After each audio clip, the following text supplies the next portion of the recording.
session d'information. Madame, Messieurs, bienvenue au journal.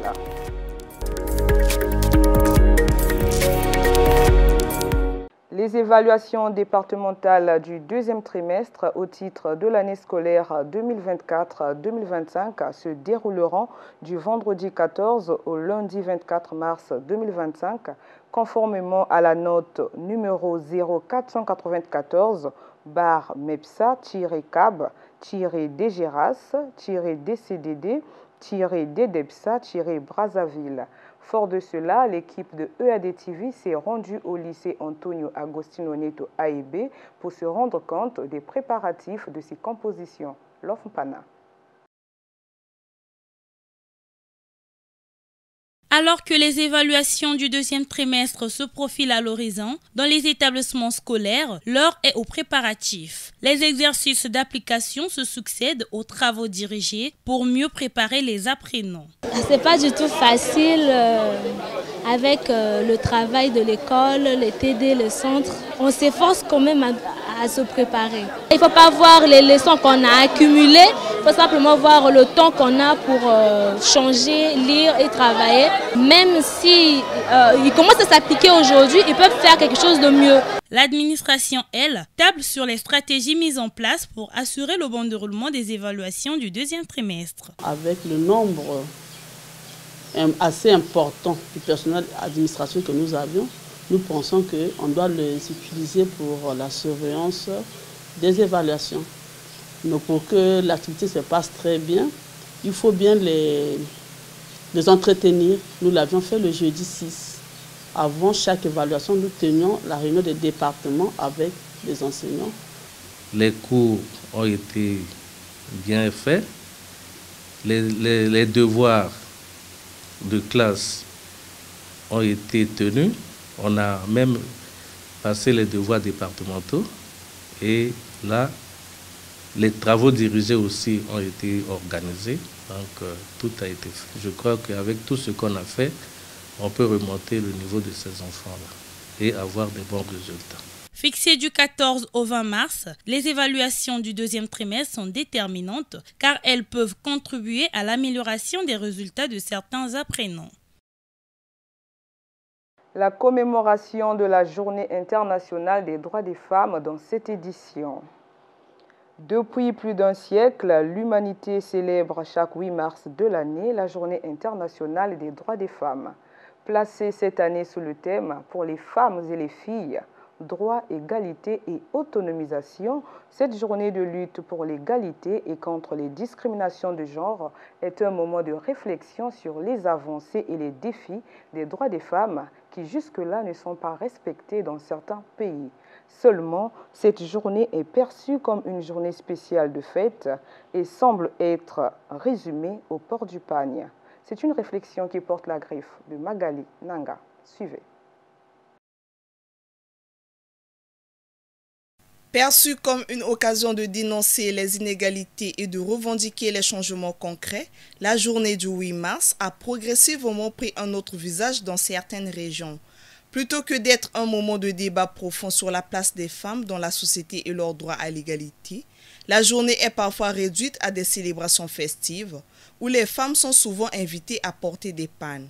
Ce dernier est devenu un symbole incontournable de la fête que l'on retrouve à chaque événement lié à cette journée. La journée du 8 mars n'est pas vraiment la journée du pagne comme le confondent toutes les femmes au Congo. Et cette femme-là ne doit pas penser que sa vie est résolue à danser et à porter un pagne. Dans plusieurs pays africains, la transformation de la journée des droits de la femme en une simple fête risque de faire oublier les véritables enjeux liés à l'égalité des sexes, à la lutte contre la violence domestique, aux inégalités salariales ou encore à la promotion de l'éducation des filles.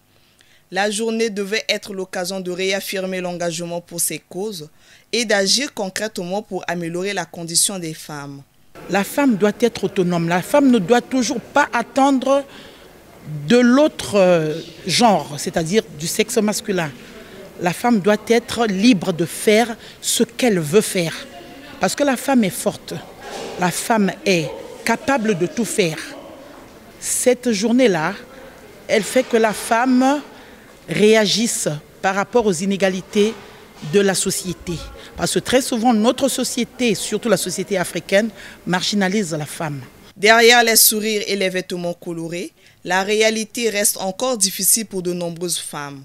Violences basées sur le genre, mariage forcé, accès limité aux soins et à l'éducation et surtout, une présence souvent négligée des femmes dans les sphères de politique. Les associations féministes et les activistes appellent donc à redonner du sens à cette journée. Célébrer les femmes est important. Il est encore plus crucial de leur offrir les moyens de s'épanouir dans une société égalitaire. C'est à Clara Zetkin, communiste défenseur des droits des femmes, que revient l'idée de rendre internationale cette journée. Au niveau de la Direction générale de l'alphabétisation et de l'éducation non formelle, les femmes de cette direction et les filles des écoles de formation professionnelle ont discuté de l'importance de l'alphabétisation avant d'être dotées des kits devant leur permettre d'exercer un métier. Une manière pour la directrice générale, Laure Alphonsine Yoka Okondo, née Matongo, de contribuer à l'autonomisation de ces femmes. Suivez.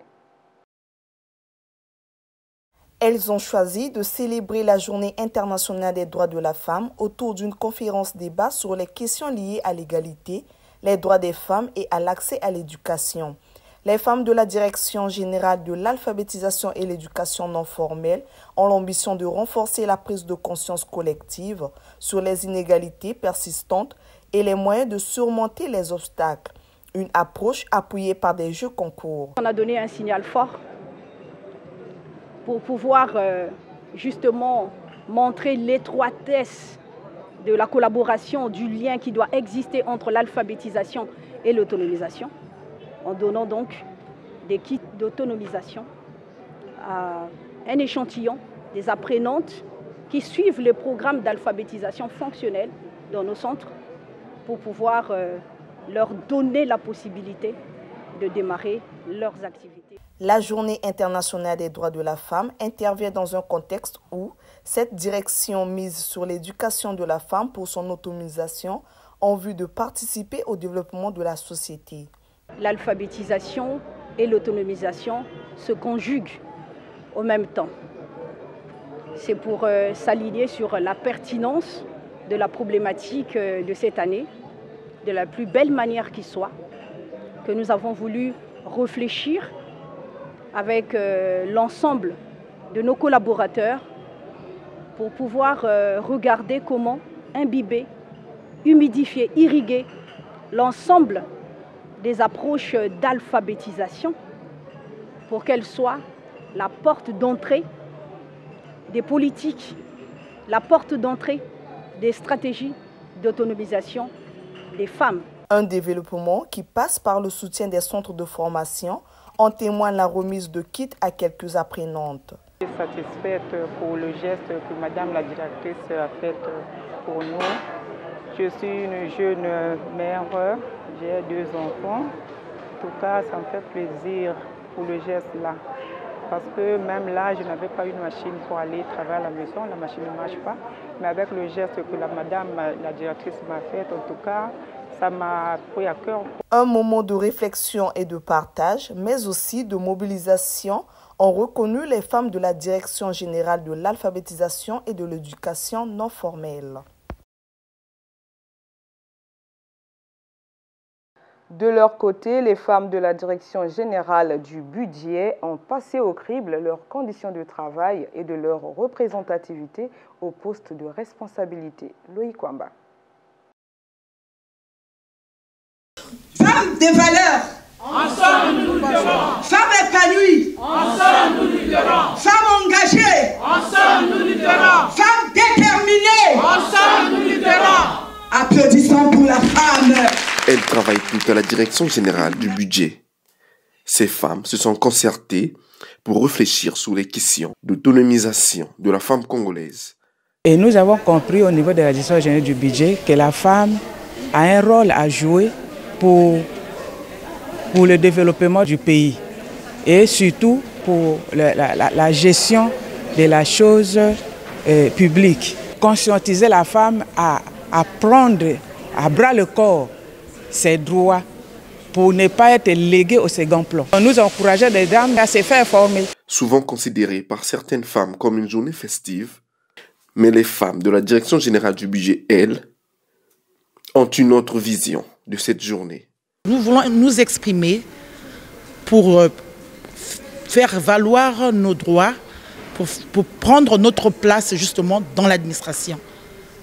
Et c'est cette journée-là, elle fait que la femme réagisse par rapport aux inégalités de la société. Parce que très souvent, notre société, surtout la société africaine, marginalise la femme. Rappelons que le thème du 8 mars sur le plan national est la femme congolaise face aux enjeux de l'autonomisation. Dans un autre chapitre, le groupe scolaire Ntsama a organisé au grand bonheur des élèves une journée culturelle, laquelle a porté sur le théâtre, le Ntsakamo et le slam. Objectif, créer et intensifier la cohésion entre élèves.